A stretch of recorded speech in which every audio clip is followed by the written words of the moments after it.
This is NBK, nothing but Knicks. When Sim passed the assist, you know that it's #1 show that breaks down the game. If you can't play defense, stay out my way. Dribble the ball, come down the lane. 5 seconds on the shot clock, who gon' win us the game? You wanna hear Nick updates and trade rumors? Post-game reviews, this the place you tune in. So tell a friend just to keep the ball moving. Like the page if you feeling the movement. Every game we coming to win. Give us a sub like a player that came off the bench. This is NBK, nothing but Knicks.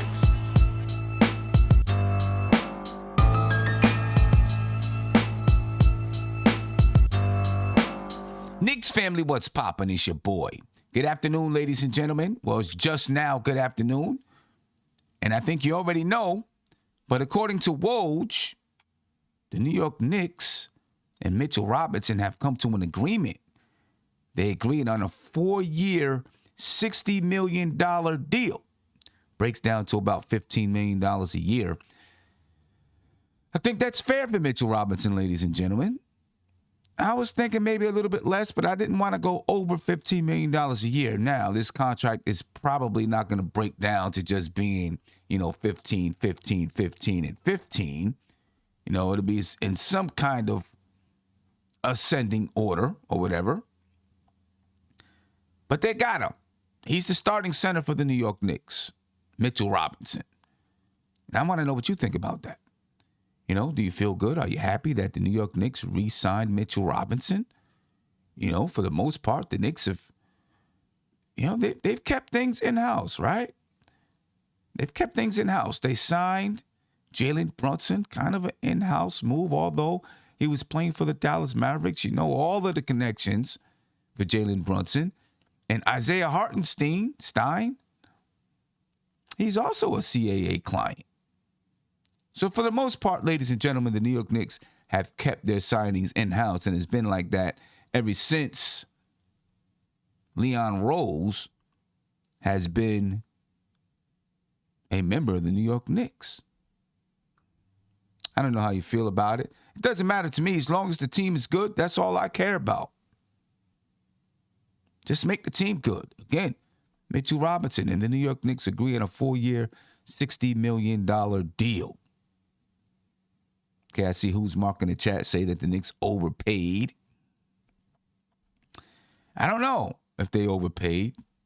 You know what I'm saying? When you look, the salary cap came in a little bit higher than most people expected. Not that much, a couple million more. Inflation and all of that kind of stuff. Hey, you got them. You got him. And the Knicks can go over the cap to sign him. So because they agreed with Mitchell Robertson does not mean that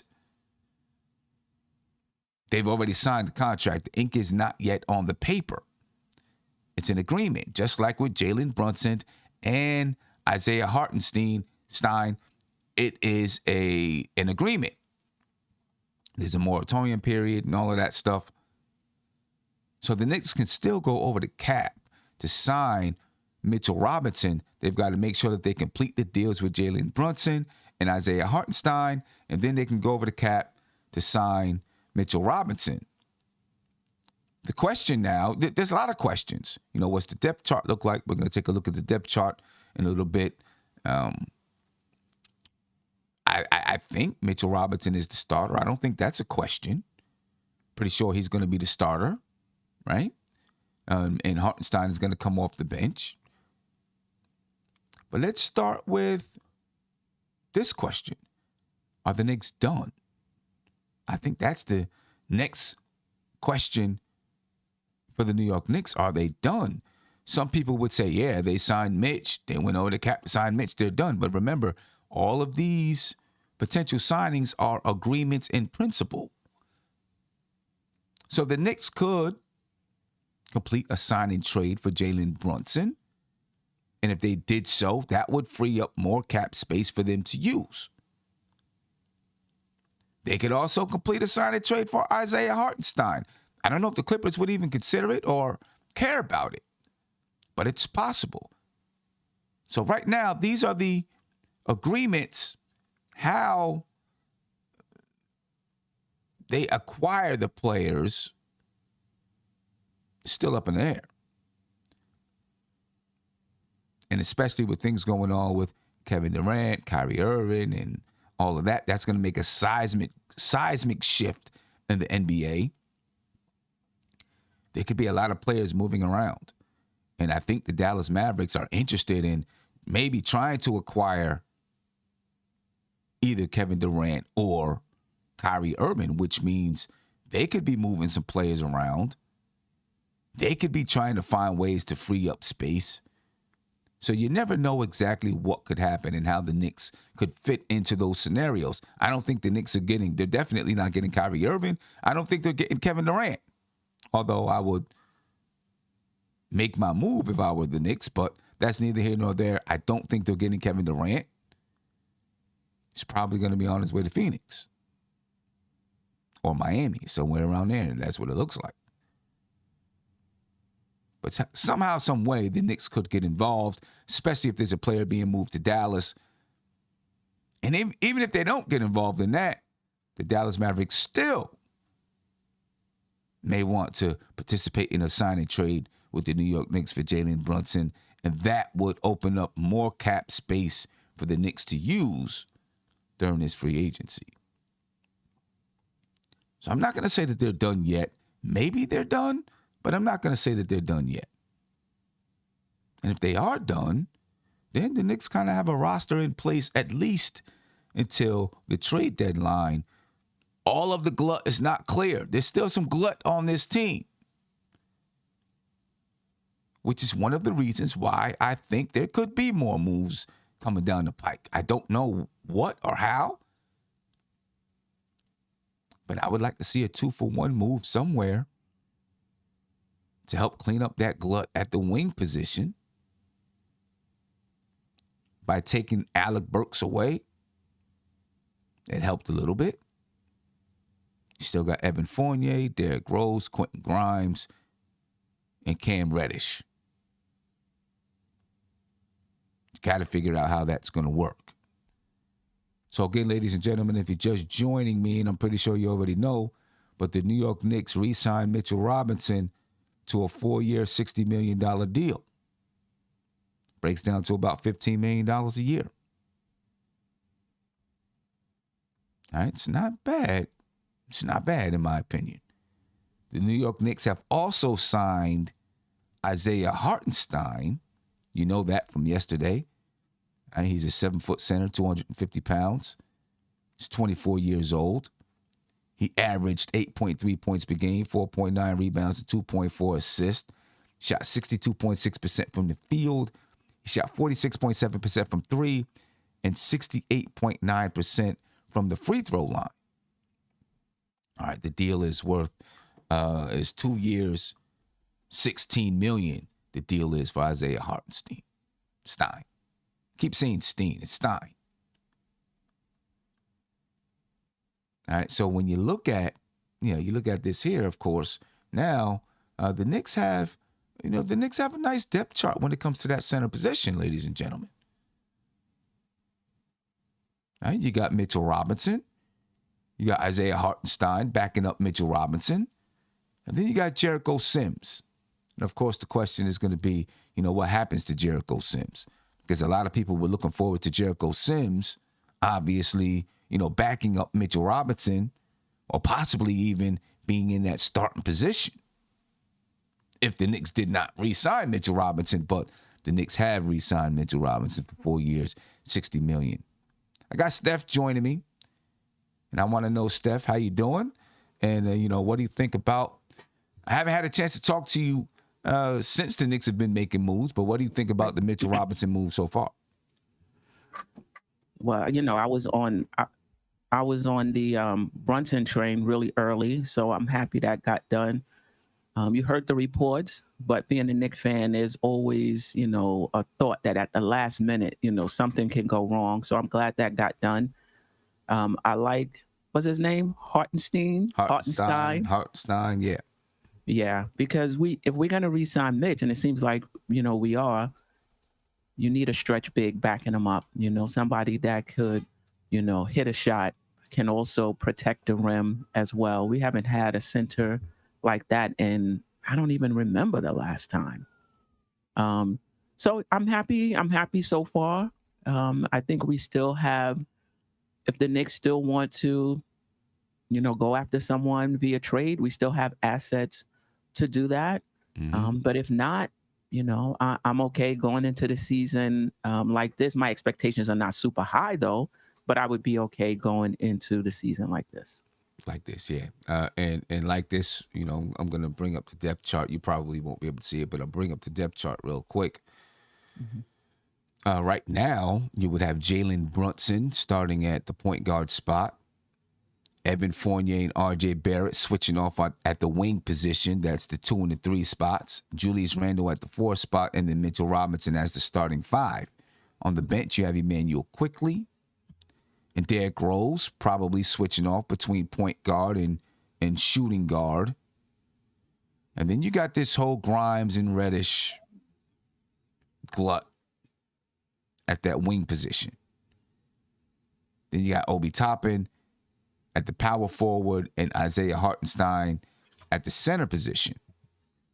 Situational, you got Miles McBride. Right now, you still got Ryan Arcidiacono. Then you got Grimes / Reddish. Back in, one of those guys might be situational. You got Taj Gibson and you got Jericho Sims. Okay. I don't know if the Knicks could waive Ryan Arcidiacono and free up some more money by waiving him, which would take him off the roster, and then maybe Trevor Keels ends up being on the roster, right? This second-round pick that the Knicks drafted in this year's draft.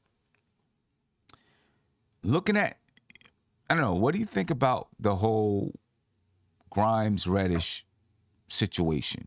Do you think the Knicks really need to make a move, a 2-for-1 move where they send out 2 players and bring back 1, or maybe they just send away either Fournier or Rose or both, but either Fournier or Rose to clean it up a little bit? I agree. I agree with you on that, because I think both of those guys can be.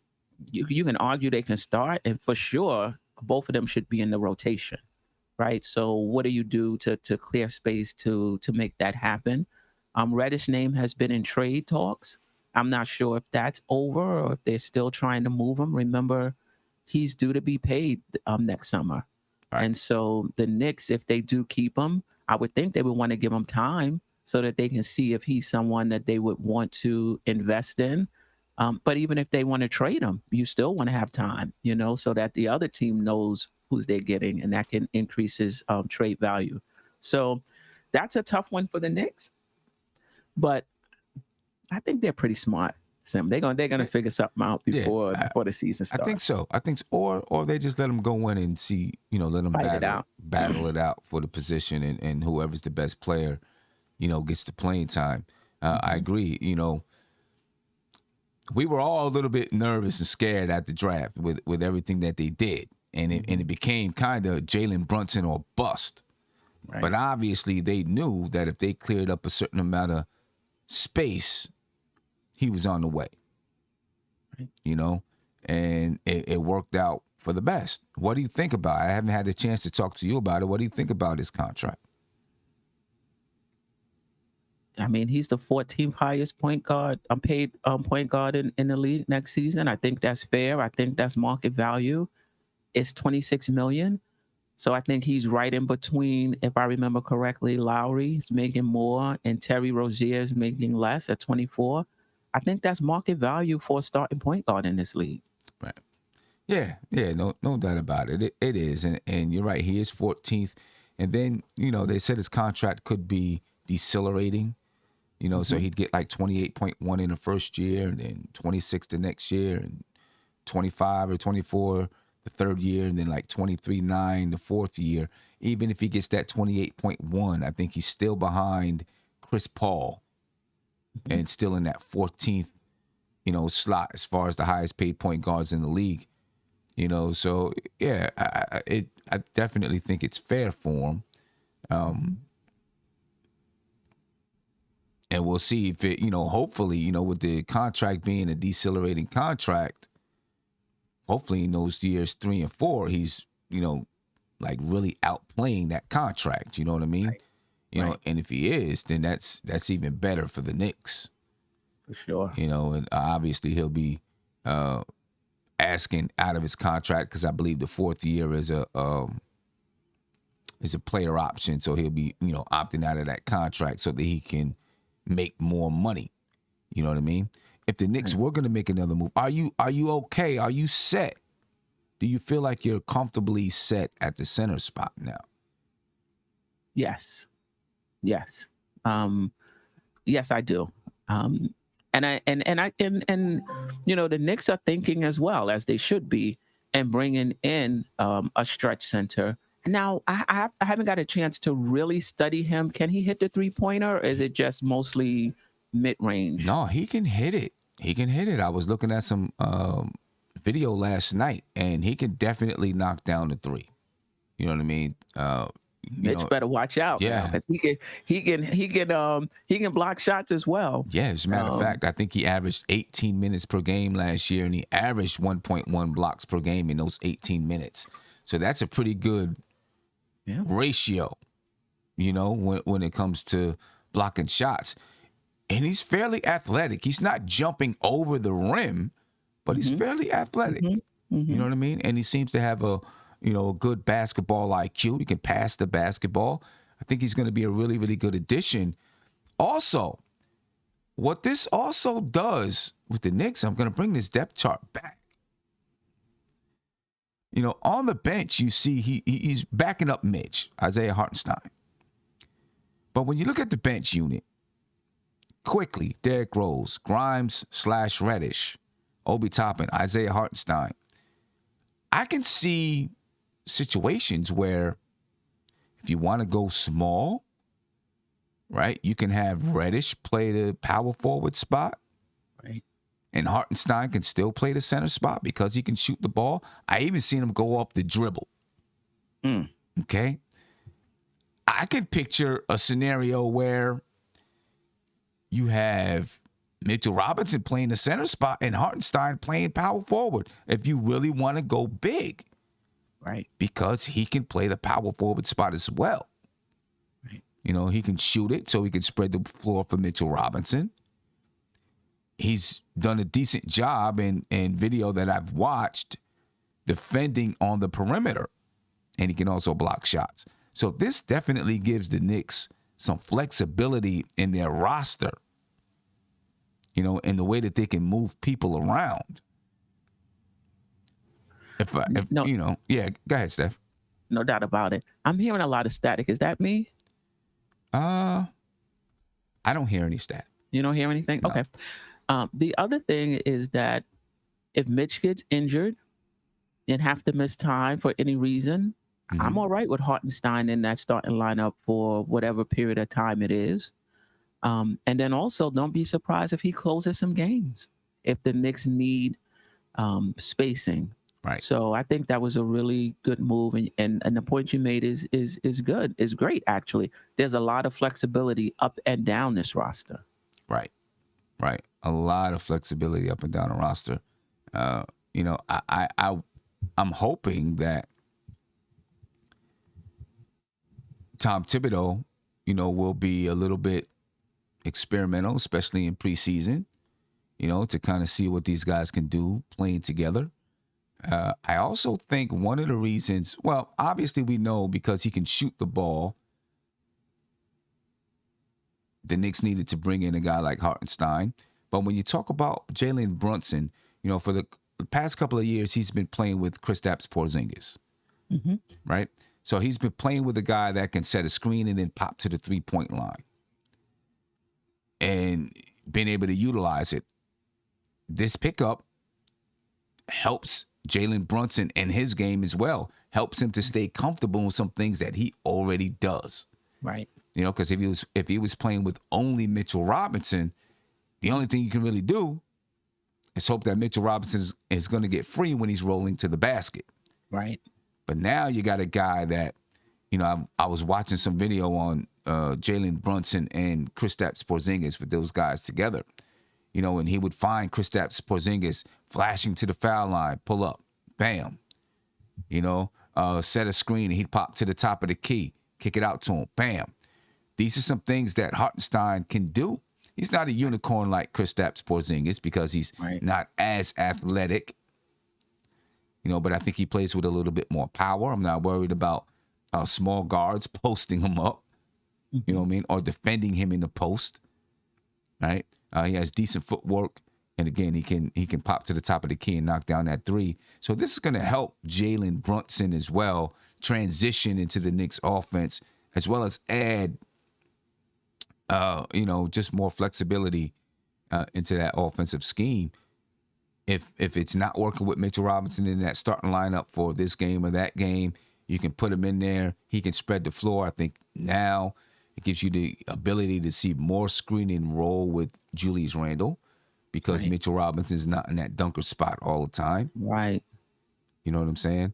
So it does seem like it's a good mix with Mitchell Robinson, being signed for 4 years, $60 million, about $15 million a year. Then you got Arcidiacono. So you're looking at about $23 million a year for the next 2 years wrapped up in your center spot. And hopefully you're going to get between the two.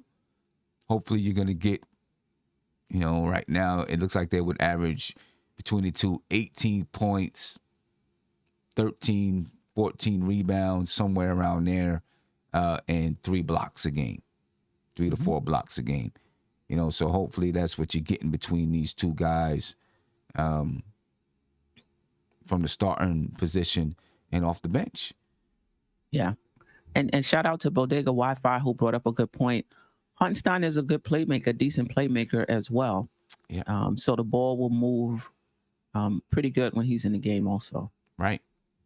So, that's that's where the Knicks are right now and what they're looking like from that center position. With this squad here that the Knicks have, where do you see the Knicks in the East? It's him when you put up the depth chart, I'm like, it doesn't look too bad. If Randall is in between, that all NBA season and the other season, if RJ takes the next step, and a vacuum is not that bad, but you got to match it up against the rest of the Eastern Conference. That's the thing. And they're going to get better as well. So we were 11th. We were last year. 11th. Yes, I believe we were 11th. Yeah. Maybe 10th. I mean, when you think about 7 through 10, well, Brooklyn, we might get up. Brooklyn might be out. Brooklyn could be dropping out. Yeah. It was Brooklyn, Cleveland, Atlanta, and Charlotte. Like, which of those teams with this roster on paper, jump? Maybe Charlotte. Maybe we can get to the 9th spot. Maybe. Maybe we can Charlotte. Get to the 9th spot. I guess we'll see what happens with Brooklyn. And the way things break down with Brooklyn and with Kevin Durant, Kyrie Irving, and all that kind of stuff. Right. And see if the Knicks make any other moves. But when I look at the roster construction right now, it does seem like besides the one little glut there at that wing position off the bench, it does seem like the team makes more sense. Yeah. Right? It fits a little bit better together. The starting unit, it would be much nicer if Mitch could shoot the basketball. I think it would make it fit that much more. But by having Hartenstein coming off the bench, you can plug him in different areas throughout the game. If Obi's not playing well and you need him to play some power forward, you could slide him next to Mitch, even in the starting lineup. Julius Randle sit down, Obi's not getting it or is out the game or something like that. He can go, from the center spot to the power forward spot. Let's say Julius Randle was hurt and Obi Toppin had to start, or Obi Toppin was hurt.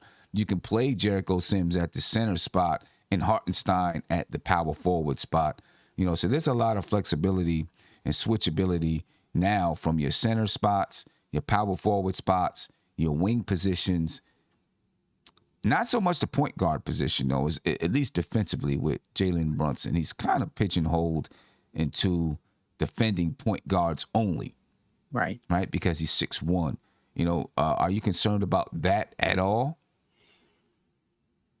No. Now, am I concerned about him and Fournier? Maybe. But I think that you can have, I don't even think he's a poor defender, right? So I think that's fine. I now always go back to Miami with Duncan Robinson. They were top 5. Right. So I think there's things you can do. I even remember with Kimba and Fournier, we finished top 11. So I think we're going to be fine with Brunson at the point guard as long as he gets to his spots. And the rest of the team, they're on their rotations. I think we'll be fine. I'm not concerned. Yeah, and he's tough defensively. Yes. Right. He's really tough defensively. So he's going to scrap and scrape and be able to defend. He's one of those guards that's really, really strong. So if opposing players are trying to post him up, they're not really going to be able to back him down. Maybe they can shoot over top, but I don't see them backing him down and just making it really, really tough for him. So I'm not really worried. I'm more worried about the switchability, though. Right. Him Yes. switching out on bigger guards if necessary. It's one of the reasons why, Tom Thibodeau would go with Alec Burks because of his switchability. And one of the reasons why Elfrid Payton was in there a couple of years ago because of his switchability. Right. Onto other guards. You lose some of that with Jalen Brunson, but I definitely think you're going to make it up with his toughness, his chemistry with Tom Thibodeau and everybody else in the organization, right? I think that's going to make it up, and as long as you can have a good team defense, I think you'll be okay. Right. I think you'll be okay. Kep Giggle said Sim said they're going to do a keep him or dump him on Julius Randle. Are we still going to do it? Yeah, I'm going to do a keep him or dump him on Julius Randle. I mean, listen, you pretty much know the Knicks are going to keep Julius Randle. Yeah. Right? But yes, I'm going to do a keep him or dump him on Julius Randle. But what's your thoughts there, though, Steph? Me personally, I want to see how it works now that you've added Jalen Brunson, and even with Hartenstein, in his ability to spread the floor and open up some more room for Julius Randle in the post. I want to see how it looks. What's your thoughts on it? I agree. I know the fan base wants to give up on Randle. I need to see him now, a year removed from him imploding and hopefully being able to reflect on that and rebound from that. I want to see how he plays with a point guard like Brunson and how he plays with a stretch 5. If that doesn't work and he's imploding and then move on. But I want to give every opportunity because when you trade Randle, you're not going to bring that value back. Right. You're not going to bring that value back. And the bottom line is you need good players to win. And we could talk about his IQ and things, but I feel like if you limit him and put him in spots in which he can succeed, he'll do fine. And hopefully Hartenstein and Brunson is the first step to that. And the other part is strictly on Randle, and that's that attitude adjustment and being able to hone his emotions. We shall see. But I would like him to return just so we can see. I don't want to get rid of him for pennies on the dollar, hoping that Obi is ready. I think Obi needs to marinate a little bit more. Let us see that he can shoot that 3-point shot consistently. Once he's able to do that, now you could play Obi in the half court. Right now, you have to play him in an up-tempo type game, or you have to pair him with IQ to get the best out of him. He takes that next step. He's able to hit the 3. Now you could play him with anybody. You could play him in a fast-paced game, but you can also play him in a slow-paced game. When Obi gets to that level, now we can start talking about he's ready. So I just think that there'll be a big hole, in my opinion, If Obi's not ready to do that, if you trade off a Randall and don't get a starter in return. Right. Yeah, I agree. And, I think that Jalen Brunson is one of the point guards that Julius Randle respects. Just his look, Mm. Almost demands it. You know what I mean? He has a tough look, So I think that he'll respect Jalen Brunson.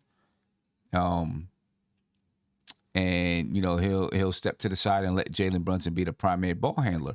This doesn't mean that Randall won't still be the leading scorer. I think he probably will, and he'll probably still get his. I think he averages about 16 shots a game. He'll probably still get his 16 shots a game, but he won't have as many ball handling duties. He'll have less responsibilities, and I think that's going to take some of the pressure off of Julius Randle, which is going to, I think, free up his mind and free up his game a little bit. And we'll see if he, how he performs. If he, now you can say, look, go in the post and play bully ball. We got a guy that can handle the ball. You don't have to do that. Just go down, establish some position, play some bully ball.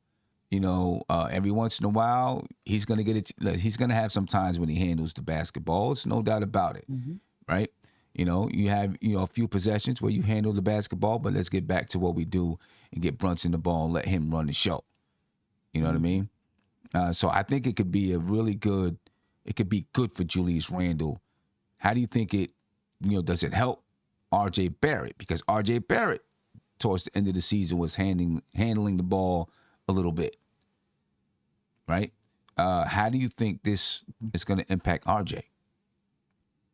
I think he can still handle the ball a little bit as well, but I think he can be a secondary playmaker. So I think it helps R.J. Barrett to have a point guard, to have, I don't know if you want to say less responsibility, but it's just about, he just has to now get to his spots, get to his spots. When he gets the ball, just play basketball, shoot it, drive it, pass it. If there's a double team, I think it makes things easier for him as well. Right. I'm hoping he gets better looks as well.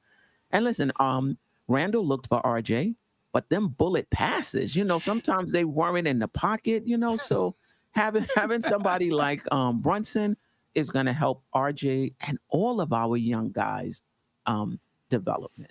Yeah, no doubt about it. And kind of going back to the Brunson and Randall thing. Also, there's a new guy. There's a new. I don't know what you want to call it. Yeah, I don't know that he's. Well, obviously, there's a new leader, and I think he's going to step right in and be that leader because Tom Thibodeau is going to trust him. But now he also has his dad on the team, right? And his dad is a tough dude too. You know what I mean? And, if you need some people to get in Randall's face, you got two of them there. You got Jalen on the floor, and then you got a coaching Rick, that can do that. And I think that's going to go a long way. I think it's going to go a long way. Shout out to Parrish Duggar. He said, happy they took care of Mitch, even though he doesn't work on his game. Hartenstein is good. I think Sims, though, will emerge as our best results center. I don't think Jericho Sims is going to be getting that much playing time. I know he has a lot of promise, but I think the Knicks, they saw what we saw last year. They knew that the Knicks needed to have a guy who can shoot the ball. That was essential. And that Jericho Sims is probably a career backup. What do you think about Sims in that situation as far as playing time? I think, he's got to understand I'm going to get what I get. He doesn't have the same talent as Mitch. He doesn't shoot the ball. It is what it is. This is the way it goes in the NBA. Hartenstein is better. And by better meaning he has a more diverse game. Sims will give you what he's going to give you on the defensive end. And what's unique about him, though, is his perimeter defense. That's definitely unique. But Hartenstein, you're getting the defense and you're getting the offense. You're getting the rebounding, you're getting some rim protection. I think you said +1+ blocks in 18 minutes. If they all came to training camp and there was no name starter and they had to fight it out, I think Sims would end up third. Right. I agree. It's not like they making him third. He is the third best center on his team. I agree. He's the third best center on the team. Just this what it is. Not much you can do about it. You know what I mean? Only person that can do anything about it is Sims. That's about it. Johnny P, thank you for the super chat. He said, Money Mitch is about to cook. Tibbs needs to find a package for the new Twin Towers. Go New York, go New York, go. I think he will.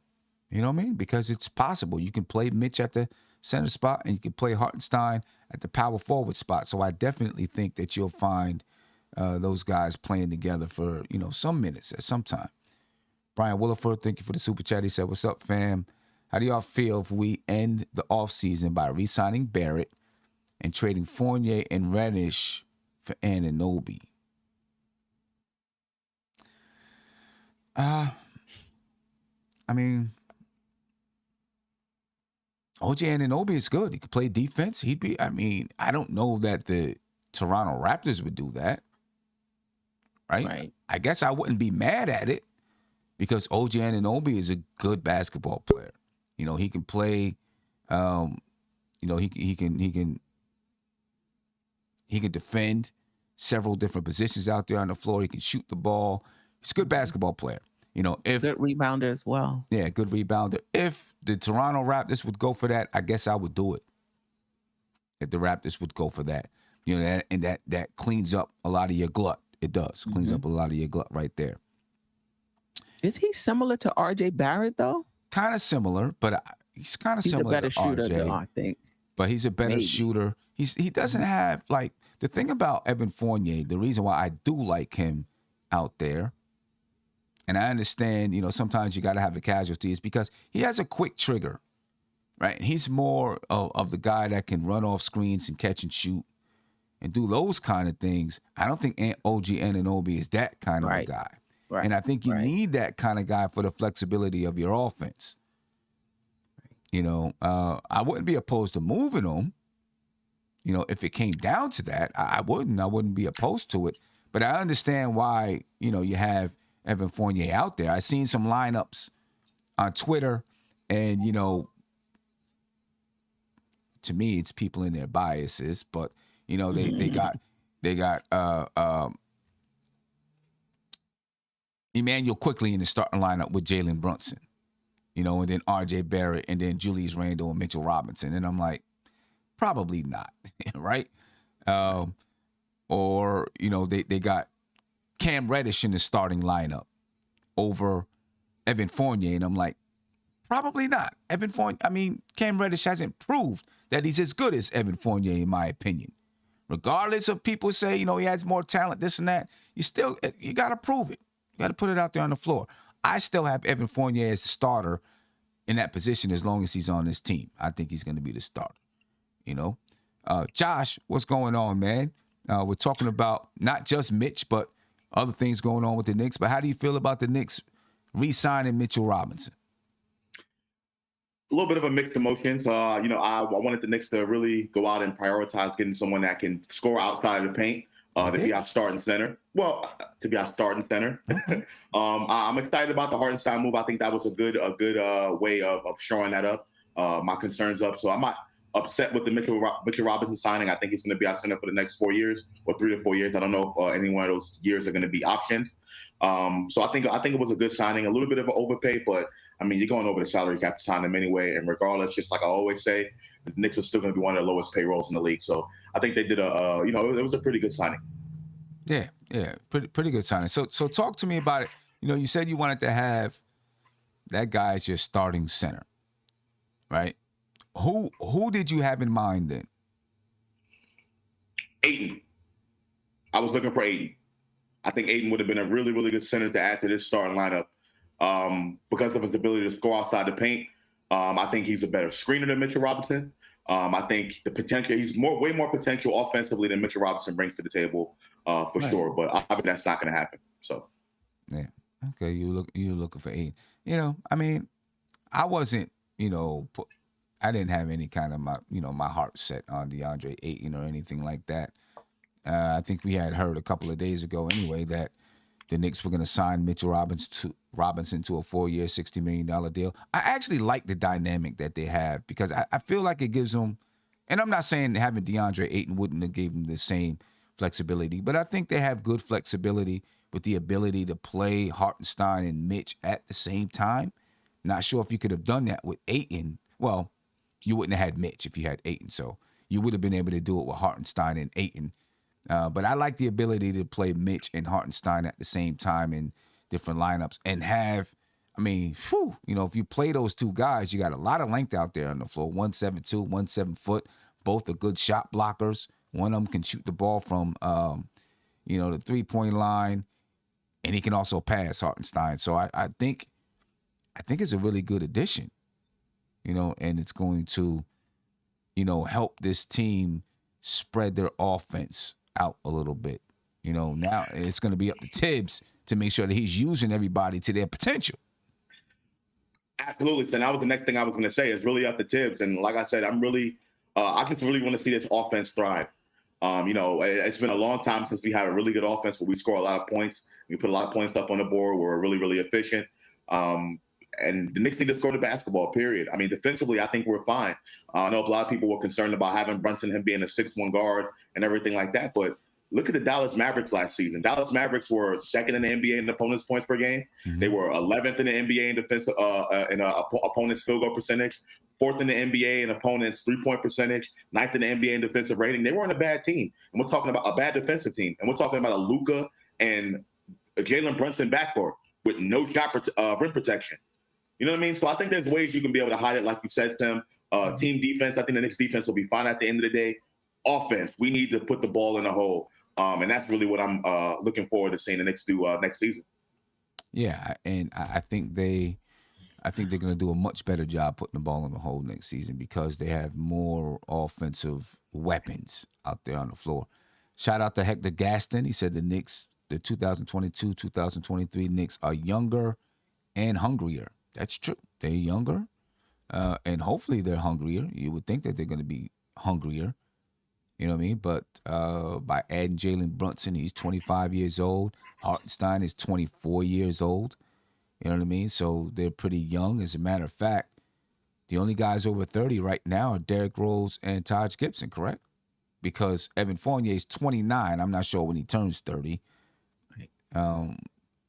But even if you add them to the list, that's still three players over 30. That's still really, really good. Right. From an age perspective. Yeah. From age, yeah. That's pretty good. Let me say this about the offense, though. I'm not sure we're going to play a faster pace with Tibbs, but if we just get more efficient in hitting our shots, we'll be able to score more points. And that's the issue now. How efficient is Randall going to be? Is he an efficient player? I know some you brought the stats out. Other than his 3-point shooting, last year was probably his worst in terms of shooting percentage. Is RJ going to be more efficient? All of our wings shot 39, 40, 41%. So if we're going to score more points, it's going to come down to guys hitting their shots. I don't have the stats, but I don't get the sense that we was missing because our shots were so contested. We just wasn't hitting shots. And so if we're going to score more points, even with Brunson, you're going to have to hit the shots that you do get, especially those open shots. I don't know if we have them type of players, Yeah, Queen, I totally agree with you. I'm looking at a team like Utah who has a guy in Rudy Gobert who can't do anything outside the paint. But the difference with them is, and the reason why they score so many points is they're able to knock down the perimeter shots. Right. They're able to knock down, they're so efficient from the outside and even outside of the paint that they can get away with having a big that can't do anything outside of the paint. So in order for the Knicks offense to improve, I totally agree with you, Queen. We got to be able to knock those shots down from the outside, particularly the ones that are uncontested. I think Evan Fournier, and the positive thing that I'm taking from last season, no one in the NBA that had a minimum of 100 attempts or something like that, or 50 attempts from three, made more 3-pointers than Evan Fournier after January 1st. No one. There was no one in the NBA. He made the most shots. And that's really going to be a key for this offense moving forward. Is their ability to knock down a 3-point shot. RJ, Fournier, Randall, those guys have to be able to knock down that 3-point shot. Yeah, Right. yeah, no doubt. Parrish Duggar said this about Hartenstein. He said Hartenstein is too slow of foot, and he's a situational short stint player. I And disagree. Huh? But so is Sims. Right. He's a situational slow stint player as well. Right. Yeah, I mean, I think what Hartenstein brings is so much more than what Jericho Sims brings. First of all, he's a better shot blocker. He's longer. He's 7 foot. He's longer. And I'm not trying to diss Jericho Sims. Right. I said all last season that I think Jericho Sims is a future backup center. That's what I think he is. Am I saying that Hartenstein is a starter? No. But I think he's going to bring way more to the table than what Jericho Sims brings, right? And I have seen some video of him being able to defend out in space. You're not going to ask him to do it all the time, right? You're not. You don't want Mitch to defend out in space all the time. You're going to try to mitigate that as much as possible. But teams are going to put these guys in pick and roll situations, and they're going to get caught out on guards, sometimes out on the perimeter, and he's been okay. Will guards get past him? Maybe so, but he's been okay, right? And it's going to be, you're going to need team defense to help shore that up, just like with any other center in the league, including Mitchell Robinson. I think that Hartenstein brings, I like what he brings to this team. I think it was much needed as to what he brings to this team. And as for Big Bubba in the chat saying that, he hasn't heard me not like a move in a long time. I mean, if the Knicks make a move that I don't like, I'll say it. Like if the Knicks would have picked up Murray and Brunson together, I would have been a little bit skeptical about it because I'm not sure how exactly that worked together. I mean, I would have supported them, but I would have been skeptical about it. I call it how I see it. And if you and Mark don't like it, then, close your eyes. I don't know. I don't know. I don't like the Mitch signing. I'm on record saying that. Yeah. So, I mean, Mitchell Robinson, $15 million a year. Josh, you said you think it's a little bit of an overpay. How much do you think of an overpay that is? Not by much. Probably. I would have been more comfortable with 12. I was on record saying that I think Mitchell Robinson's worth 12. But going an extra $3 million a year. I mean, in the Knicks cap situation, it's not really that big of a deal. So it's not that much of an overpay. Yeah, I don't think it's that too crazy. But again, they're going over the cap to sign him. You're still talking about the Knicks being 12 to 13 million over the salary cap. That's going to rank in the bottom third of the NBA as far as salary payroll. Right. So I'm not really stressing it. I think it's fine. Right. Do you think the Knicks still waive Taj Gibson? Because his money is not. I guess it would be waiving him. They waive Taj Gibson. That way his $5 million is not guaranteed, and then maybe they re-sign him back at just the veterans minimum. Or do they just say, it don't matter, we're going to pay him probably through the mid-level exception? I think the Knicks have like $5.4 million in the mid-level exception that they can still use. And then what about Ryan Arcidiacono? So I think at this point, there's no reason to waive Taj Gibson to save an extra $5 million because you're already over the salary cap anyway. Waiving that $5 million is not going to put you under the salary cap if the moves are what they are right now, as we've heard. So I think they'll keep them there, keep the roster spot there. I think the Knicks are pretty much done wheeling and dealing and adding free agents as of right now. And I think they'll just keep it as it is. They could be, but I think it's going to depend on how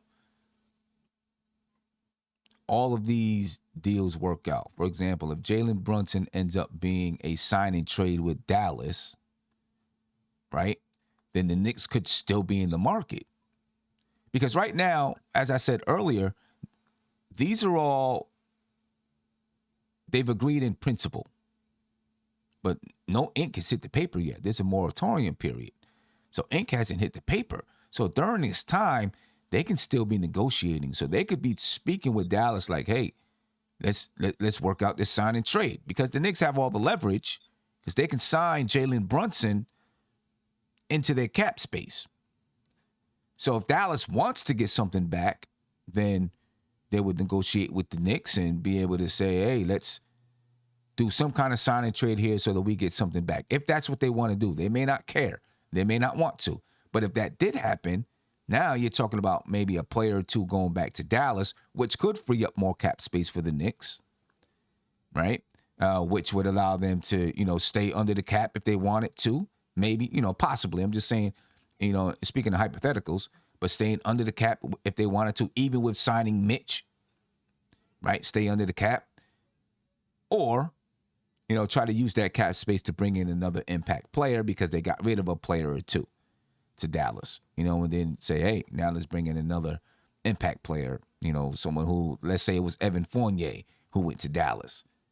Now let's bring in another guy that could possibly, be in a starting role or on the bench or whatever, you know what I mean? But I think that possibility still looms.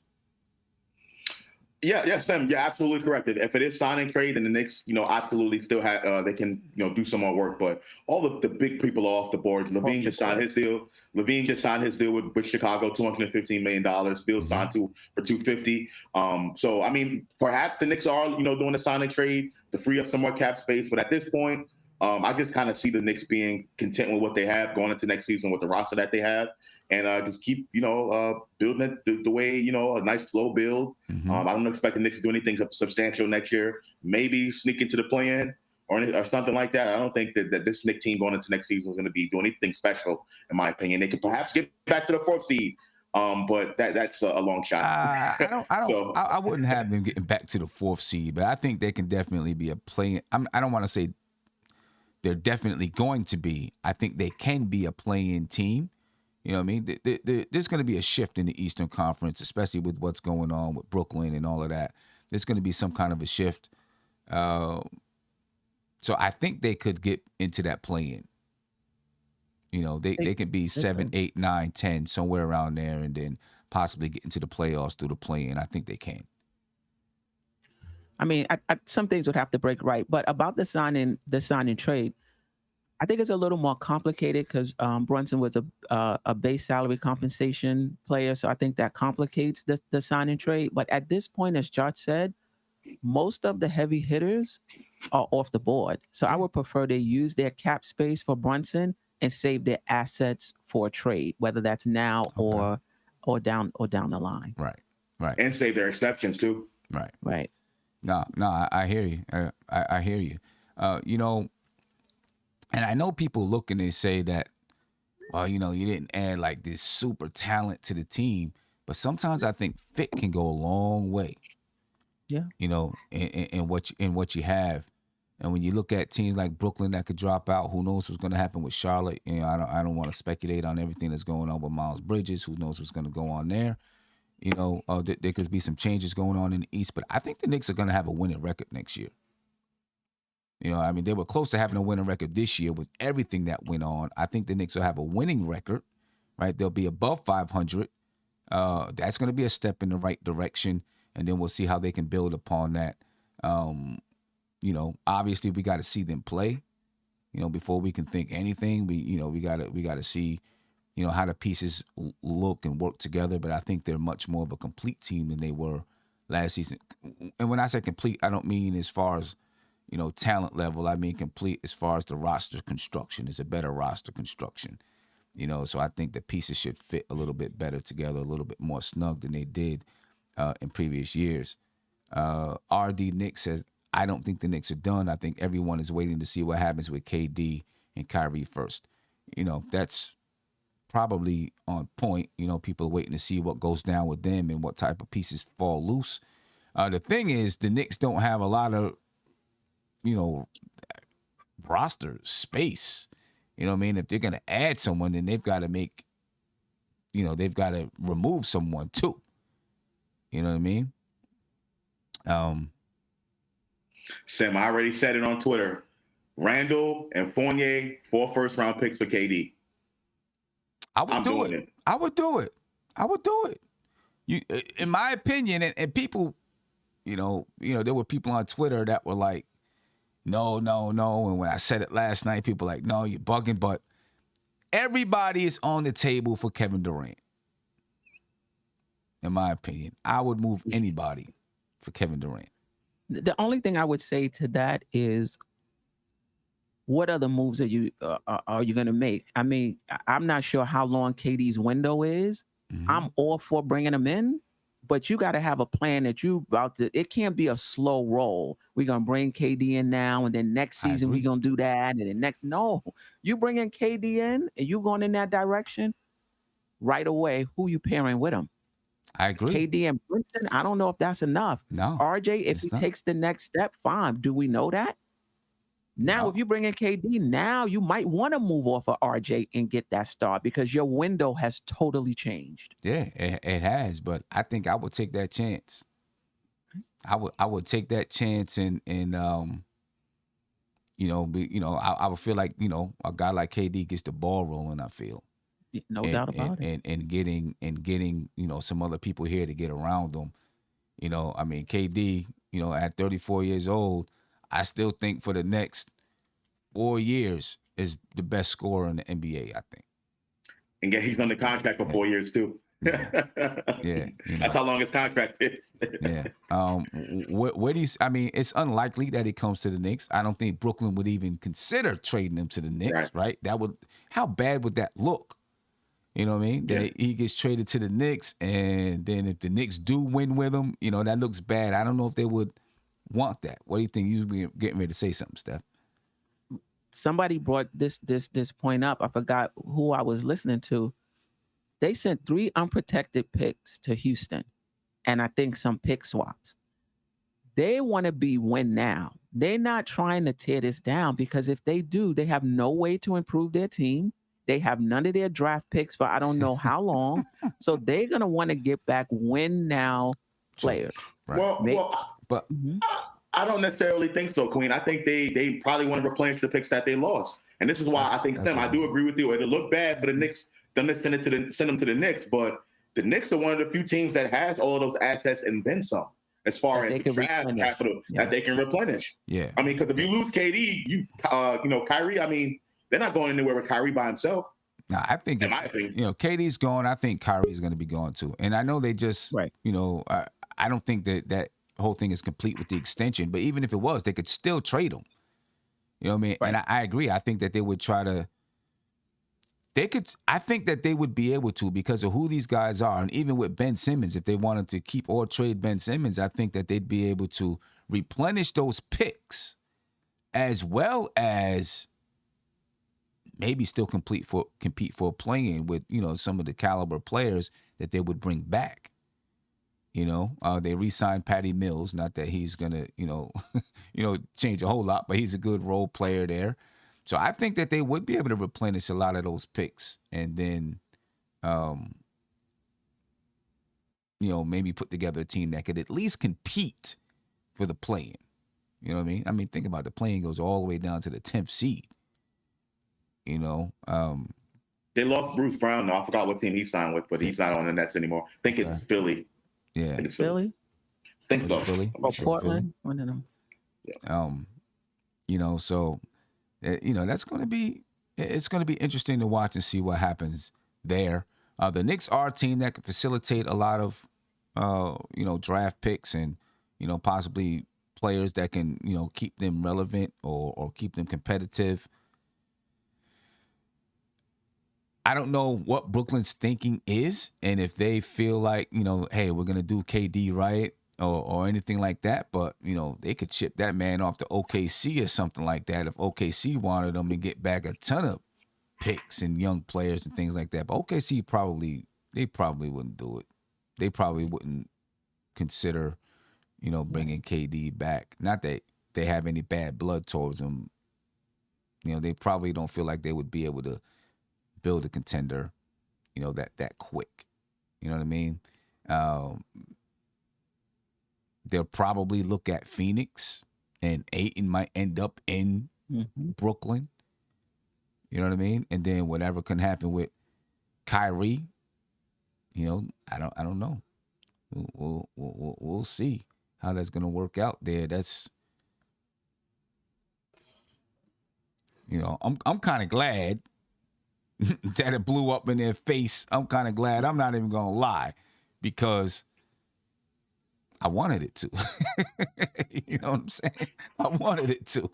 But that's Yeah. the chance you take. Even That if the is. Knicks would be taken too, Yeah. if you got KD and say you traded for Dame or whatever, just as hypothetical, you taking that chance as well. There's That no if it doubt. doesn't get done, scorching earth Yeah.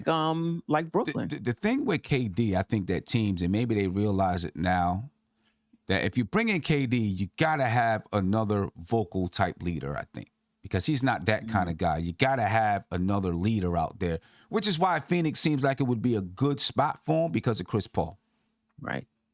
You know what I'm saying? And then you got Devin Booker out there. It would probably be a pretty good spot for him. And then, you know, old people go to Phoenix and get new life. I don't know if it's the weather or whatever it is, but, you know, they go to It's Phoenix. the sunlight. Yeah. You know, they go to Phoenix and all of a sudden, you know, they got another 3 years added to their career or something like that. Big Bubba, what's going on, man? It was going on, son. I heard you a little bit earlier, but it's all right. You know, I You a heard little what? earlier. You heard what? You know, you're talking a little smack, but it's all right. You know, I won the game. I won the game, so it's all right. Right. You know? Do you want me to say it to your face? I wasn't saying it behind your back. I did address you. Yeah, that's all right. You know, it's all good. People see the tape. It's all right. Uh-huh. Yeah. Steph, what's going on? I miss you. Isaiah, how I are miss you already. I miss you too. Josh, Isaiah is such a good guy, ladies and gentlemen. Steph, no, you He's a can't. good guy. Steph, we got to have this persona. I had one bag. He rushed to take my bag and bring it upstairs. I appreciate you. Steph, you know you my queen. Josh, I don't like you still. No, Josh, I was actually mad Josh you didn't come for. I was actually mad you didn't come, Josh. No, work was calling. Sorry about that. Sorry, man. Sorry. We had a great time out there, man. It was fun. We had a really nice time. I can't wait till next year. Yeah. Now, all jokes aside, though, son, man, it was a great time, man. We want more people to keep coming out, man, because it was great. Me and Sim had the game of the ages. I almost had them. Oh, we didn't have the game of the ages. I don't know about that. They all saw it. Yeah, we don't need to explain anything. They saw. Steph was talking junk in the commentary, but I was coming. You know, I got my 6 points. I'm proud of myself. No, but I can't wait for next year, though. Next year's going to be even better. Yeah, it was fun. It was hot in there, too. First of all, I need people to understand something. Yeah, go ahead. It was really hot. You guys don't understand. Really was. You know, there were people in the chat saying, man, both of them guys, they're tired, this and that. You guys don't understand. It was about 95 degrees in the gym, no AC. All they had was a big fan, and it was blowing. That was standing up on a chair. Yeah. Blowing hot air around. It was hot. As soon as you walked in the gym, you start pouring and dripping in sweat. Yeah, it was and hot, before man. we played, we had been in there for about an hour already before we even played. Yeah, when I came in, they were sweating. I thought I missed the game. Hey, listen, it was killer, man. It definitely was killer. Yeah. But Sim, you know what's crazy? I'm really excited about this team, Sim. I feel like this, you know, Tony said it earlier. I think last night when y'all did your recap, this is probably one of the most complete teams the Knicks have had in 2013. The most complete. Honestly, the most complete as having a guy that Since 2013, yeah, probably complete.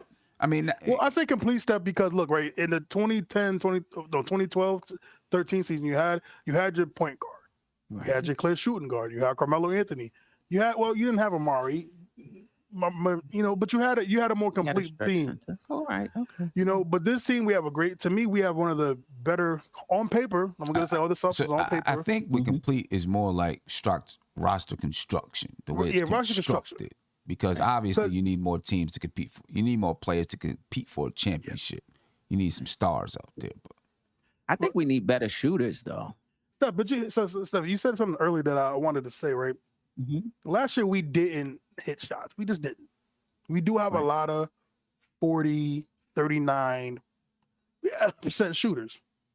But I've been hearing them on. This is the part where I've been wanting a point guard. I feel like the best strength of the Knicks, we should be a better cutting team.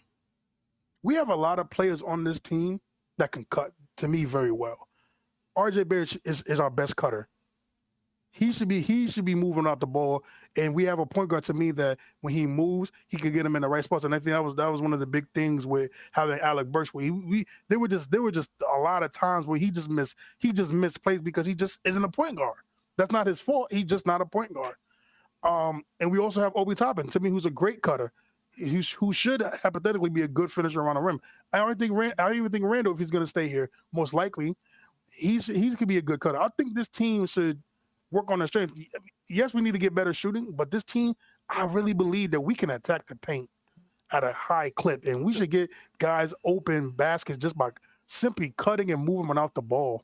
Yes. That's what I really believe. That's why I say And they still got to hit the shot, though. No, they have to do it. No, they have to. Steph, They have to do that. are you saying mid-range shooting or 3-point shooting? Or 3-point shooting. I think it looks like we have 3-point shooting. You could say RJ. You could say Fournier shot pretty good from like 40, from 3-point. 40%. Yeah.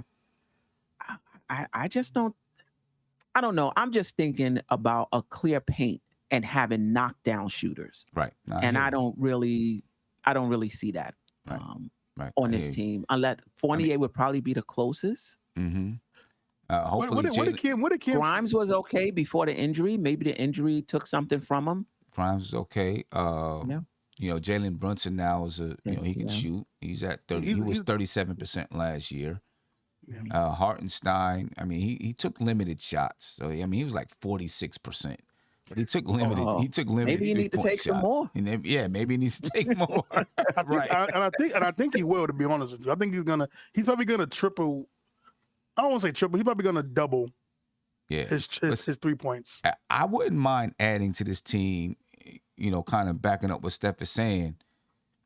More guys that are like Fournier that can come off screens, like, you know, running around, coming off screens, because I think that puts a lot of pressure on the defense. When you got to chase a guy around and knowing that when he catches it, he can, at the drop of a dime, boom, it's in his hands and he's up in the air shooting. I think that puts a lot of pressure on your defense. I wouldn't mind adding another guy who can do that. You know why I if like Grimes this? is that guy or not. So there were Seth Curry. Seth? Well, I don't think he's available, but Yeah. But here's the big thing here's the thing I'm confused with the Nets. They're probably gonna probably be a playoff play-in team this year because they're still gonna have Ben. But there was two people I wanted in the offseason that they already signed. I was looking at Joe Ingles. I thought he would have been a nice piece for the Knicks. Or maybe I actually like Gary Payton. Even though he can't shoot, I wanted Gary Payton a second. I really did. I thought he would have been really good on the Knicks if Gary Payton a second would have played. Is there any chance that we reach out to Miami and inquire about Duncan Robinson? No, I'm good on that. What's his That's a contract? shooter. only because of his salary, but he's a shooter. Well, Well, 90, he don't- he has 5 years, about 5 years, at least. 90 million. He got 4 years left on a $90 million He's got contract. 4 years left. Yep, 5 years, 90 million was the total contract. I'm good on Duncan Robinson. I mean, to me, he's a better shooter than Fournier. And Fournier's making 18 per season. Shorter contract. Contract finishes up Yeah. after next season. I mean, After- honestly, looking at Fournier's contract, I mean, I will give him this No, credit. I'm not dissing the contract. I'm not dissing the amount of money per year. That's not what I'm dissing at all. I didn't like the extra year. I wanted the contract to be shorter, but it is what it is. But I mean, Duncan Robinson is a better shooter than Evan Fournier, and he makes less money per season. But I mean, if Duncan Robinson is and again, right, the Miami Heat are Eastern Conference Final team, but without Duncan Robinson barely playing. And Right, He won't help us, though. Right, exactly. No, And I think they could have used him, I don't know, man. Just the money and his defense. And if he's not hitting a shot, then what is he using? What is he there for? Same with Evan Fournier. I mean, he's hitting it. I mean, at least Evan Fournier though can put a little bit to put the ball on the floor. No, he can't. Not really. No. No. He's better than I Duncan don't think Robinson. so. But see, I mean, he better than- I would. My thing is, I would. His contract is long, and he's got a player option at the end. It's still not. He doesn't go over $20 million in any year. But I would be wanting to add a guy like that to having Evan Fournier still here. That would mean, because if you replace Duncan Robinson, if you replace Evan Fournier with Duncan Robinson, it's the same guy. Right. I didn't say trade Fournier for Duncan Robinson. I mean, we got some other pieces that we can probably throw out there. Cam Reddish, Two-way maybe. shooters. when I look at that Boston team and you see Marcus Smart and Tatum and those and Brown that can defend and hit the three, Yeah. I would love a Right. two-way shooter, Right. see, what did Cam shoot last year?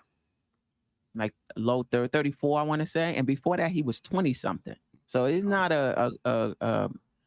he's bringing it up, but he doesn't have a history of being a great three-point shooter. I think it was 34. I will say this: I think Grimes is going to be better. I thought the biggest mistake for the Knicks did last year was play him after the knee injury. I thought he should have let him rest, honestly. But I will say this: I think RJ bumps it up to at least 37, 38. Point? Oh. No. Hey, Steph. If he do that, I mean, we gonna be in a good position. No, but I think RJ can bump it up to be 38 this year, 38, 39. Great. I think quickly. The only thing about quickly though, he does this like he goes cold for a while, but then he goes back to like 40 something. But I would his love shot selection is what I think brings his percentage down. Yeah. But I really think with Brunson, I think our percentages can be up for a lot of this team, so we can have the two. I think Grimes is going to be there. Hopefully, RJ can be. I want RJ to be there. Then hopefully Cam, if Cam is going to be in the team. You know, Randall, I'll be happy with 36% from Randall from three. Yeah. Hopefully Obi can bump it up to a little more attempts and a more efficiency. I think we could be a sneaky good 3-point team like we were 2 years ago, but I think this time it can be more sustainable rather than we just see almost everybody at 40% at three. I would love to see us cool 39 as a team, 39 to that percent. I would love to see that. As a team, 39% as a team. Even in a couple years ago, we were only 37% as a team. That's what I'm saying. But this time we have 39% of the team. But the point guard is not going to help you make it. Right. It should help you get better shots. But I don't get the sense that the Knicks are missing because they're not getting good shots. Ooh, Atlanta just traded Kevin Huerter away. Atlanta traded Kevin Huerter to Sacramento for Justin Holiday, Mo Harkless, and a future first. Okay.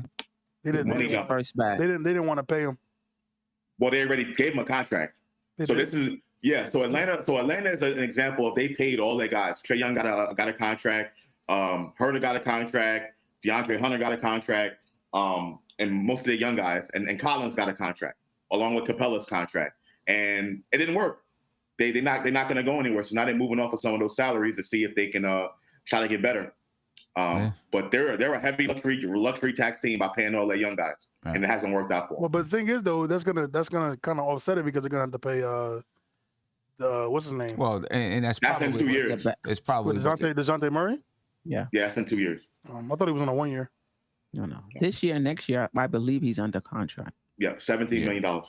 Yeah, but that's probably what they're trying to do. They're trying to make sure that they have enough money so when that time comes, they'll be able to pay DeJounte Murray, so no time like the present to start working on that. You know what I mean? I don't think that's gonna work, man.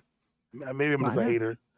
I don't know. I don't know. They're both. Trae can play off the ball. He don't even have to worry about playmaking. Yeah. I mean, he's gonna still play make anyway, but he doesn't have to handle the ball as much. How tall is DeJounte Murray? 6'4". 6'4". Okay, I mean that's and I think there's a difference between DeJounte Murray and Jalen Brunson and DeJounte Murray and Trae Young because of the ability of both of those guys to really pass the basketball, and then I think it looks different. You know what I mean? And both of those guys are like 6'4". I believe Trae Young is 6'4" too, right? No, Trae Young like 6 feet. I thought Trae Young was taller than that. Trae Young is not that tall. I could double check. 6'1". Yeah, he's 6'1", 6'1". I thought he was taller. That's gonna help their defense. He is a good defender, though. Well. It's definitely going to help their defense. Shout out to Kareem Jones. Thank you for the super chat. He said, making the playoffs is about playing good as a team. I believe we can do that if everything goes right. Everything goes with right. RJ, Cam, Randall, and Jalen Brunson will be Jalen Brunson. I'm going to say this. Yeah. Listen, I think we're definitely going to be better. The East is deep. There's no doubt about it. I think we're definitely going to be better. I don't expect Randall to shoot as low as he did last year. He shot like 41% from the field. Career wise, he's around 49% from the field. So I expect him to bounce back to at least his career numbers. 3-point shooting, I think he's going to finally, I think he should level in like Isaiah Stain, 34, 35%, kind of level off there. So I think those numbers should go up. And I think RJ's shooting numbers is going to go up as well. Because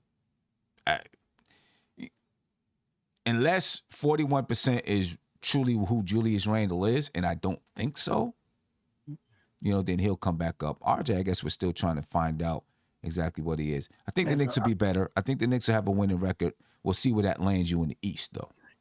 Will you be disappointed if they don't have a winning record, though, Seth? Yes, I would. I'd be disappointed because I think, I look at last year, they were 37 and 45, right? With games that they very well could have won that would have put them into at least a 500 record with everything that went on. And so I think the additions that they made is going to, when you get into crunch time, and last year they had no idea where to go, what to do. I think that changes. I think Jalen Brunson changes that. You know what I mean? And I think that's going to be big for this team. Now, the East is going to get better. There's no doubt about it. Teams are getting better.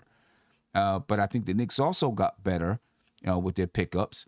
Is it enough to thrust them into the 6th spot? I don't think so. You know what I mean? Because the East is so good now. But I do think it can put them in that play-in range, somewhere between 7 and 10, and then they're going to have to fight for that playoff spot. Can you do me a favor? I think that I was like, can you pull up the Eastern Conference last year? the standings. The standings. I just want to see the standings real quick.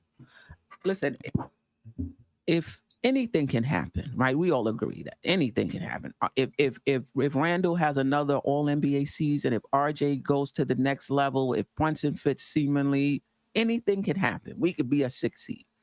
I'm not disappointed if we're under 500. I'm not disappointed if we don't make the play-in. Don't. This roster is a bit clunky to me. Mm-hmm. But anything can happen. If certain things break right, we can definitely get into the play-in, playoffs, be well over 500 if everything breaks right. But I would not be disappointed if we didn't. I think it's just still a lot of question marks on this team. RJ taking the next step. Who's Randall gonna be next season? Is Cam gonna be who everybody thinks he has the potential to be? Will Brunson be able to be as effective in this offense that's not going to be 5 out like it was in Dallas with the shooters around him? Will he be just as effective with Mitch re-signed in the lane? RJ under, there's a lot to be seen. So I wouldn't be disappointed, but if it happens, I would be very happy. Yeah. See, I'm with Sean DeCosta. Just off of right now, out between 42 and 46 wins. I can see that, and I'd be happy with that. Even if we don't make the play-in with that, I'd be happy with 42 to 46 wins. I'd be happy because I feel like that's you're stepping up. I understand how deep the East is. I mean, the Charlotte Hornets were the 10th seed, and they were 43 and 39. And the Knicks were, like 6 games behind Charlotte. For that team. So, and I will say this too, Sam, because I'm looking at the standings last year, right? So let's say, like Sean just said, right, 46 wins. We'll be tied with the Bulls. Yeah. If we got 46 wins. Right. That'd be the 6th seed. If the Bulls get 46 wins.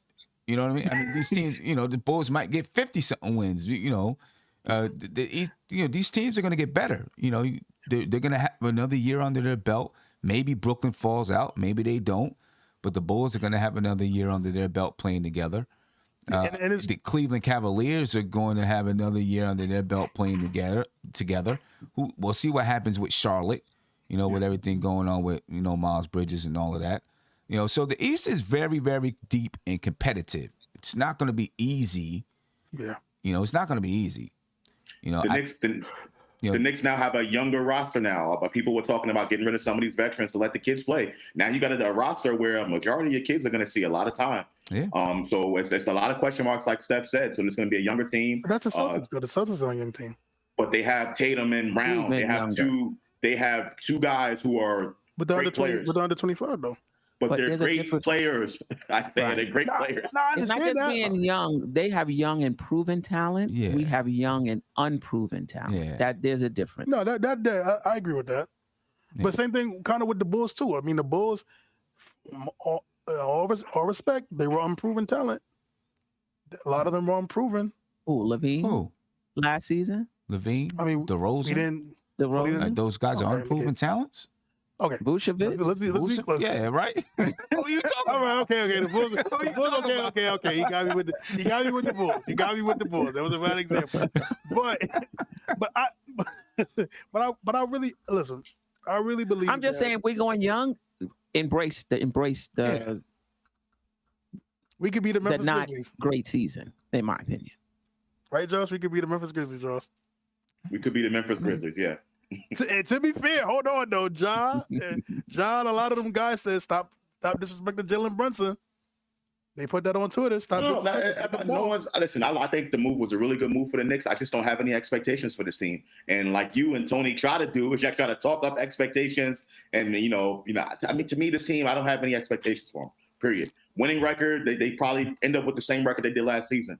But I think the team will be better offensively. I think they'll be better offensively, no doubt. But I just don't see anything for this team next season. Maybe I'm expecting them to have a winning record. And I'm not saying that they have to have 50 wins. I think that they should be, like you said, somewhere between 42 and 46. But what needs to think happen, so. Sam? Like with Randall playing the way he played, like Randall would need to play better than last season. He would, but see, I feel like with the way that Randall, I mean, I don't expect Randall to play the way he played last season, right?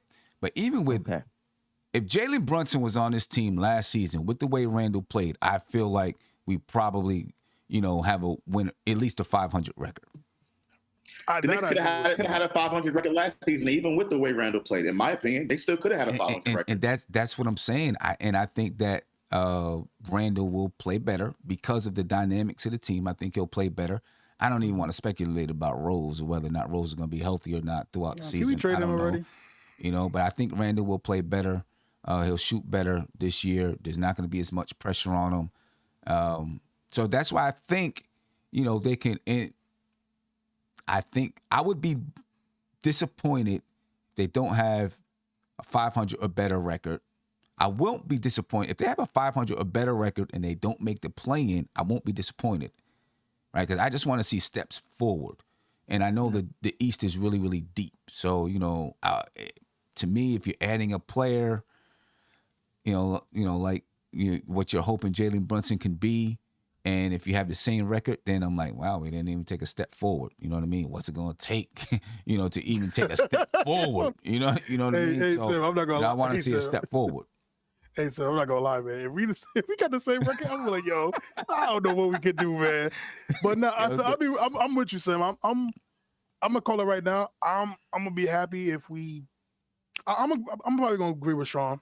That's my medium where I want us to be, 42 to 46 wins.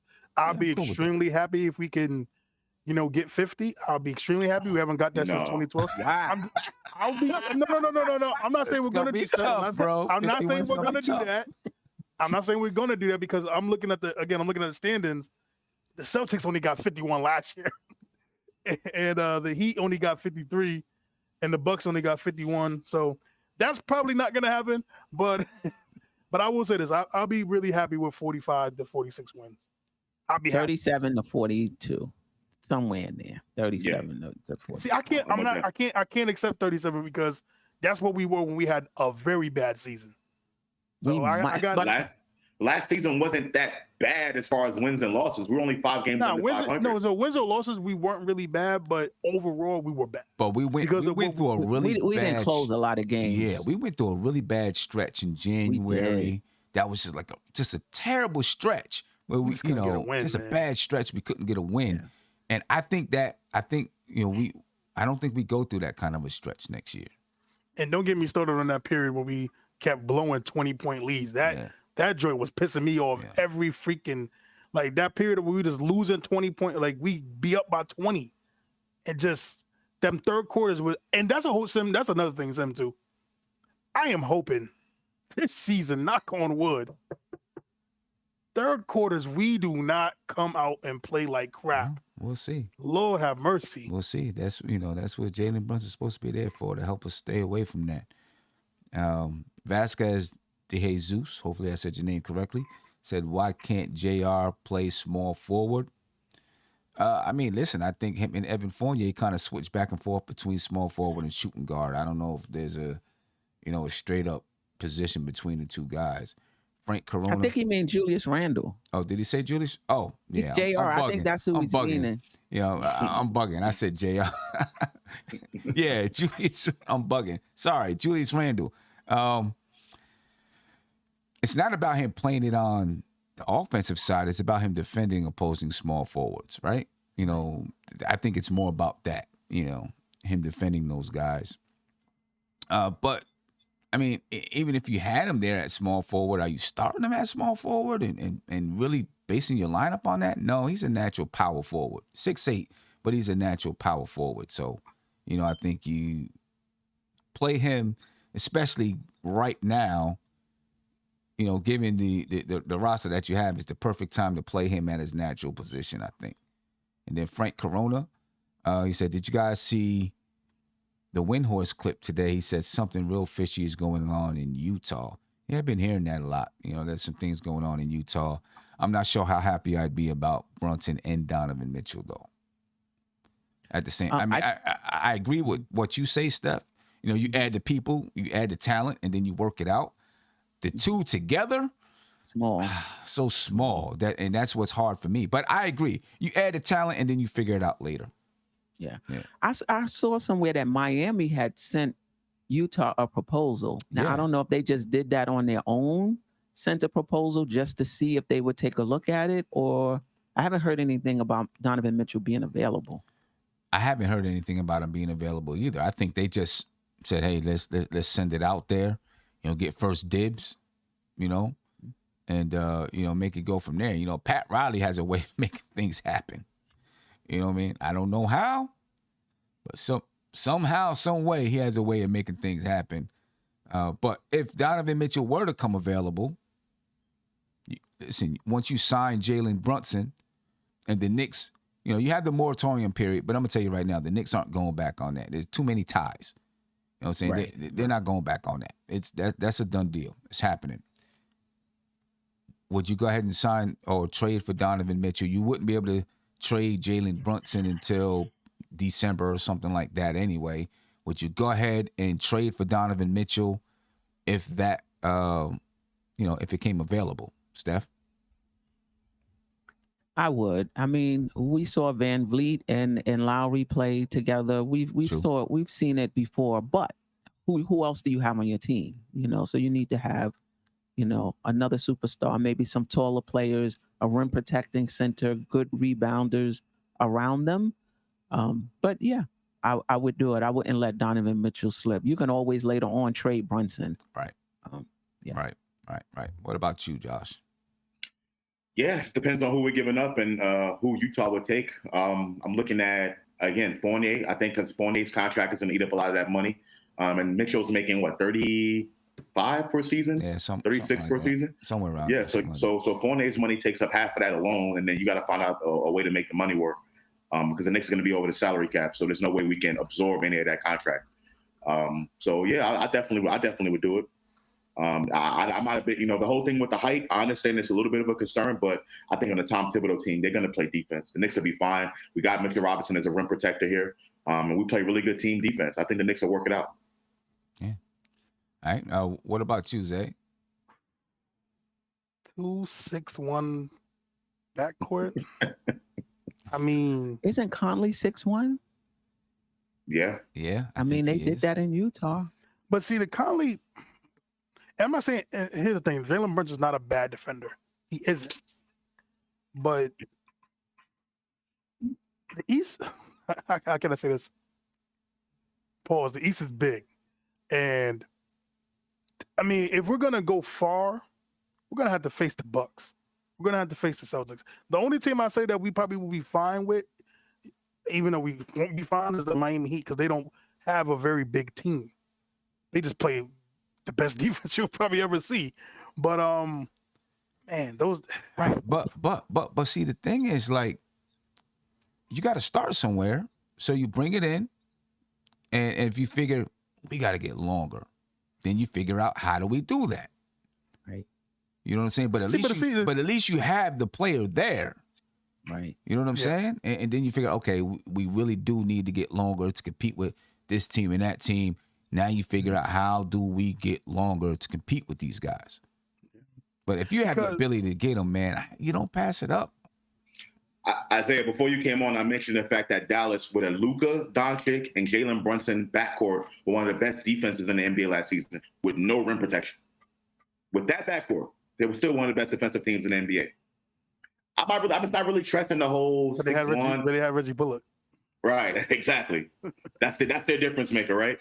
Yeah, I'm just not really stressing the whole thing about 6'1" and the size. I think the talent's going to win out. That's just the way I'm looking at it. I mean, I would be concerned about it. You know, when they got here, I would be concerned and want to see how, you know, they decide to defend. You know, Tom Thibodeau's not going zone. You know that. You know, he's gonna get straight up. The old David Fizdale trick. You know, so but I would be concerned about it. I'm not saying you wouldn't be able to win. Trust me, I've seen a lot of small teams be so aggressive and so quick that it didn't matter. You know, they could still win because they were so aggressive. And maybe that would be the type of duo that you'd be putting together. You know, a really aggressive, penetrating duo that made it tough on teams. But here's my big thing, though, right? So, and maybe you can correct me if I'm wrong, but the last time a team won a championship with a small backcourt, wasn't it like the Pistons in the 80s? Was Van Vliet and Lowry starting, or Van Vliet was coming off the bench? No, they were starting. He wasn't going off the bench? No, he was starting. Okay, so there you go, right. Van Vliet and Lowry. There you go. See? There you go. But hold on, though. Kyle Lowry is for his size, he's a great all-time defender.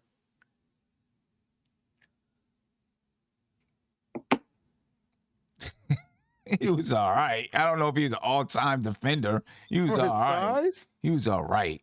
I mean, I don't know. But here's the thing. Here's the thing too that you got to think about when you play guys that size. And I'm not saying I wouldn't be worried about it, but if you have two guys that can really attack, teams might have to adjust to you. They may be afraid, They said Danny Green started. They played together. They did. To be fair, they did. Okay, they played together. You know, Van Vliet was getting 30-something minutes a game. They played a lot together. All right.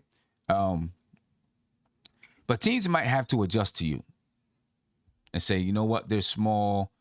You know, we're not taking advantage of our height or our size. We need to adjust. You know what I mean? Wait, real quick, and I'm going to shoot myself in the foot. And I think Brunson defense may improve as well. Yeah. So. Listen, real quick, did Jason Kidd start for us on our 2012 team? Yes. Okay, never mind that. See, I guess Jason Kidd and I think Raymond Felton started. I think. Yeah, because Jason Kidd was a shooting guard, if I'm not mistaken. Mm-hmm. Yeah. You know, it can be done. It can be done. It can. Yeah, I don't know. You know what it is?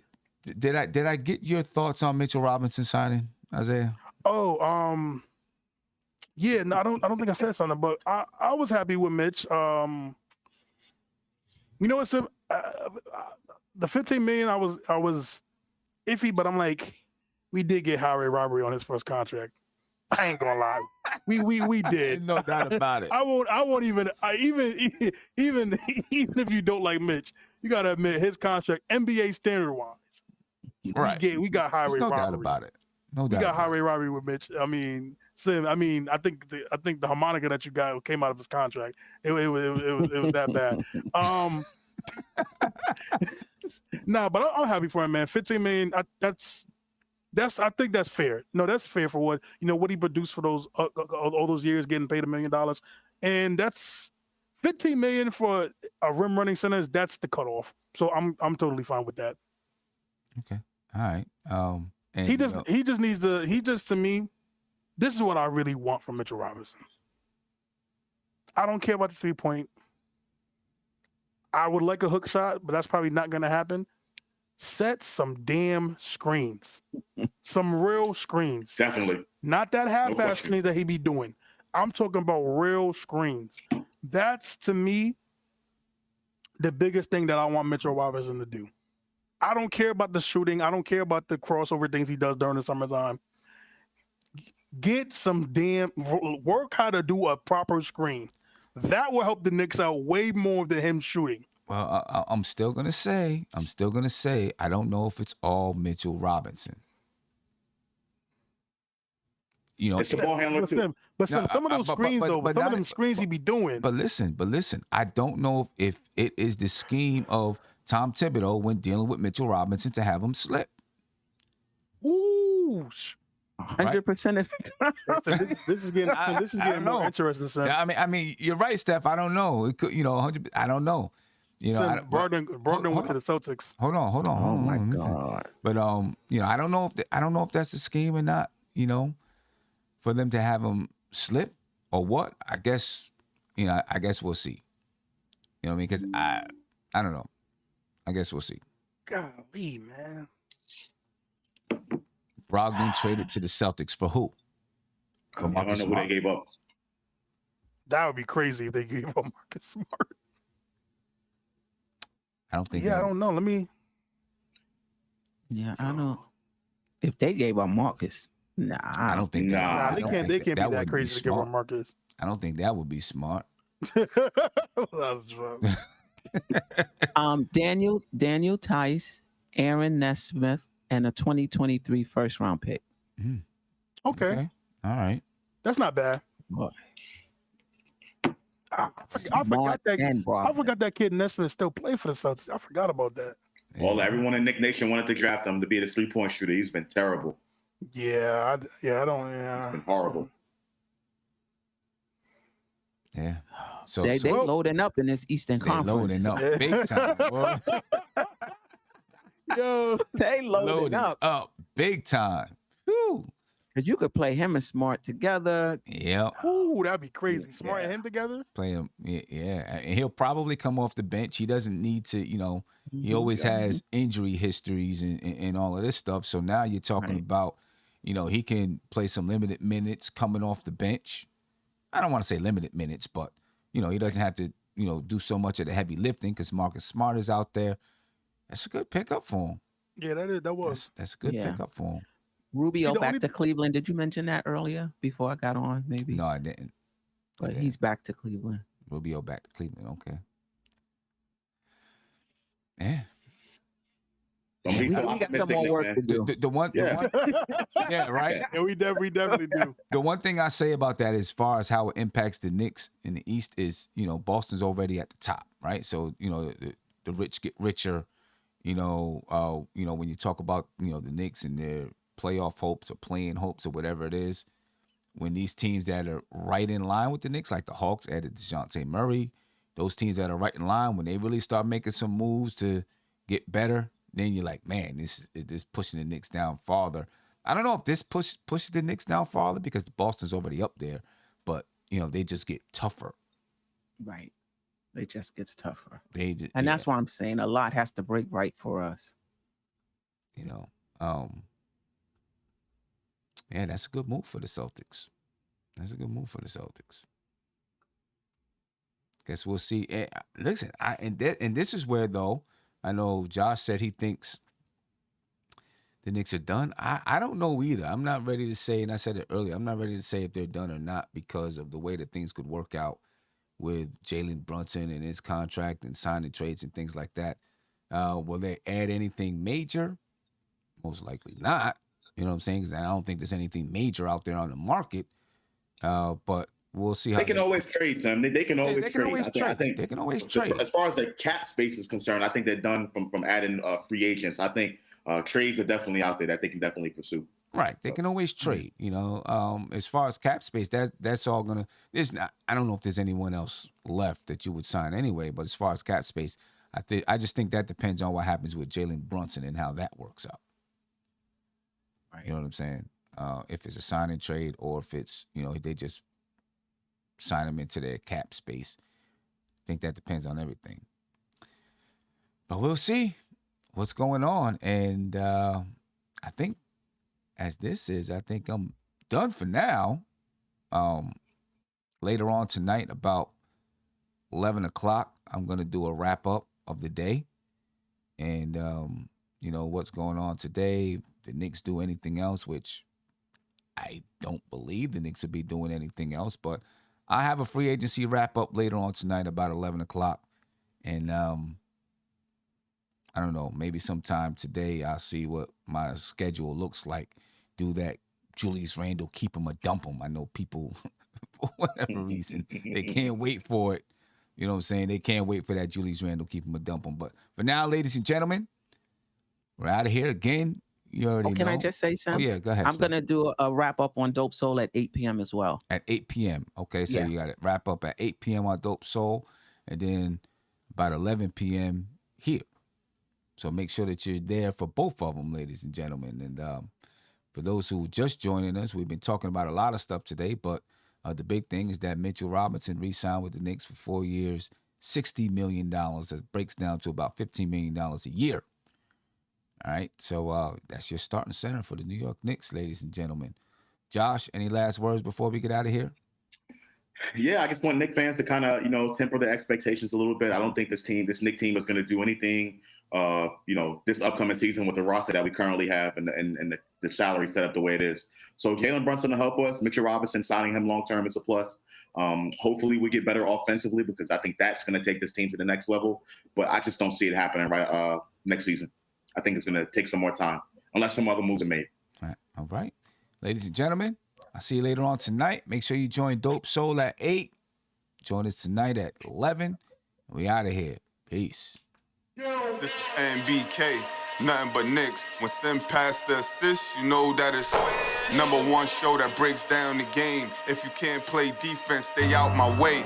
Dribble the ball, come down the lane. 5 seconds on the shot clock. Who gon' win us the game? You wanna hear Nick updates and trade rumors? Post-game reviews, this the place you tune in. So tell a friend just to keep the ball moving. Like the page if you feeling the movement. Every game we coming to win. Give us a sub like a player that came off the bench. This is NBK, nothing but Knicks.